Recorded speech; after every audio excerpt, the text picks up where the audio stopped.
Hello again, dear friends, and welcome back to our cozy corner of the internet. It is a beautiful day to sit down with a warm cup of tea, gather our thoughts, and talk about the latest thrilling happenings in Port Charles. We have so much to discuss regarding our favorite show, and I am absolutely delighted to share my perspective with all of you today.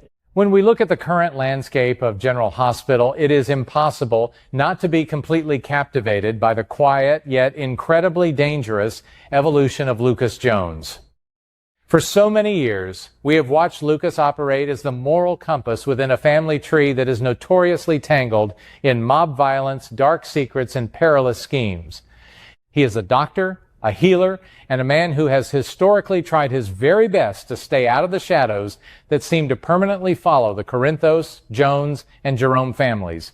However, the recent storyline involving Jen Sidwell has pushed Lucas out of the hospital corridors and directly into the treacherous world of high-stakes espionage. From my perspective, watching Van Hansis navigate this complex emotional territory has been nothing short of magnificent.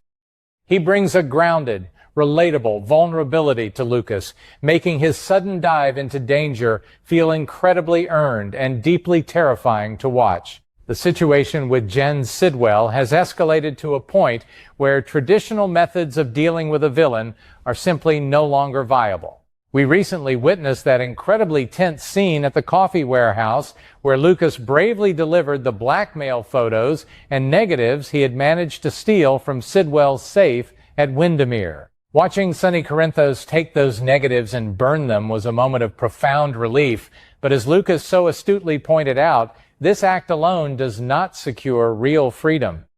Sidwell is a man who operates with a terrifying level of entitlement and malice. Even without the blackmail material hanging over Mayor Laura Collins' head, Sidwell remains a lethal threat to everyone they love. It was in this warehouse scene that the seeds of Lucas's current, terrifying master plan were truly planted. Laura Collins, our beloved and steadfast mayor, has always been the voice of reason and morality in Port Charles.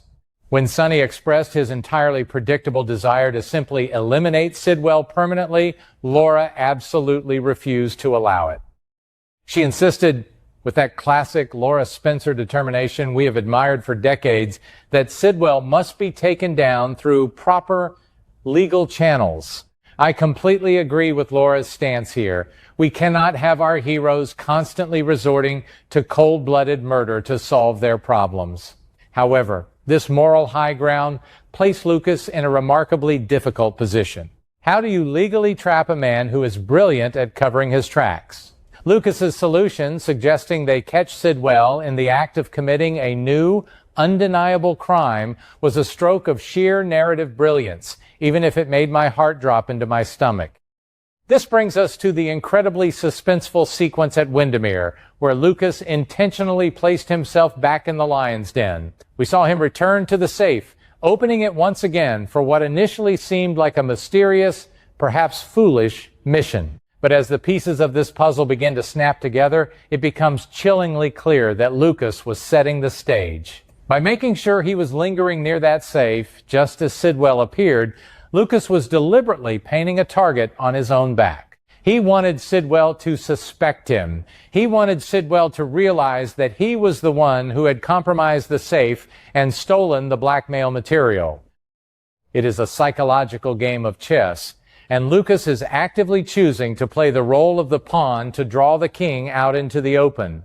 I must admit, while I admire his immense courage, I am profoundly worried for his safety. The next phase of Lucas's plan is where the true danger lies, and it is a testament to the writer's ability to weave past tragedies into current suspense. Lucas has called Sidwell to arrange a meeting at the tennis center, currently under construction, a center pointedly named after Marco Rios. This location choice is not a coincidence. It is a heavy, emotionally charged battleground. For those who have been following closely, the memory of Marco Rios casts a long, dark shadow over this entire storyline. Marco was the man who originally helped steal Britt Westbourne's medication at Lucas's behest. Tragically, Pascal Levesque exposed Marco's actions to the ruthless Ross Cullum, who subsequently murdered Marco for his perceived betrayal. Although Cullum pulled the trigger, Jen Sidwell firmly holds Lucas responsible for Marco's death. And more importantly, Lucas holds himself responsible. Lucas is a physician. His entire life is dedicated to saving lives, not ending them. The guilt he carries over Marco's brutal demise is palpable in every scene he shares with Sidwell. By luring Sidwell to the Marco Rios Tennis Center, Lucas is not just setting a physical trap, he is setting a psychological one. He is forcing Sidwell to confront the ghost of the man whose death initiated this entire nightmare. It is a beautifully poetic, yet incredibly dangerous setting for what promises to be a deadly confrontation. I deeply appreciate when the show honors its own history and allows past character deaths to fuel future dramatic conflict. Now, we must discuss the absolute peril that Lucas is willingly stepping into. He knows that Sidwell is a killer. He knows that by luring him to an isolated construction site and heavily implying that he is the one who destroyed the blackmail leverage, Sidwell will arrive with murder on his mind. Lucas is intentionally making himself Sidwell's next victim. It is a terrifying prospect, but Lucas is not a foolish man. The promotional footage for the upcoming week of June 8th through the 12th offers a crucial visual clue. Lucas is seen wearing a surprisingly bulky jacket. In my opinion, it is entirely obvious, yet brilliantly thrilling, that Lucas is wearing a bulletproof vest beneath his clothing. He fully expects Sidwell to pull a gun on him, and he is preparing to take a bullet to secure the evidence Laura needs. However, a bulletproof vest is not a magical shield, and this is where my anxiety as a viewer truly peaks. Jen Sidwell is not an amateur. He is a seasoned, calculating criminal. What if Sidwell does not aim for center mass? What if he aims for Lucas's head? The risk Lucas is taking is astronomical. He is betting his entire life on the assumption that Sidwell will shoot him in the chest, allowing him to survive the impact and legally implicate Sidwell in attempted murder. It is a desperate, terrifying gamble, but it perfectly illustrates the depths of Lucas's guilt over Marco and his fierce devotion to protecting his family from Sidwell's ongoing reign of terror. Furthermore, simply taking a bullet is not enough to satisfy Laura's strict requirement for legal justice. A shooting at an abandoned construction site with no witnesses would quickly devolve into a case of he said, she said, and a man with Sidwell's resources would easily slip out of the legal noose. Therefore, I firmly believe that Lucas is employing a hidden camera or a concealed recording device.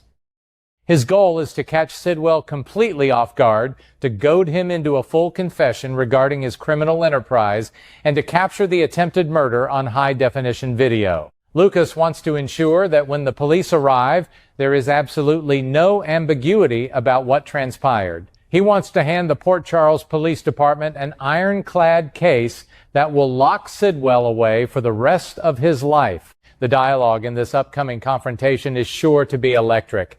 I can already picture Lucas standing his ground amidst the dust and scaffolding of the tennis center, confronting Sidwell about Marco Rios. I expect Lucas to push every single one of Sidwell's buttons, demanding to know why Marco had to die, and taunting Sidwell about the loss of his precious blackmail leverage.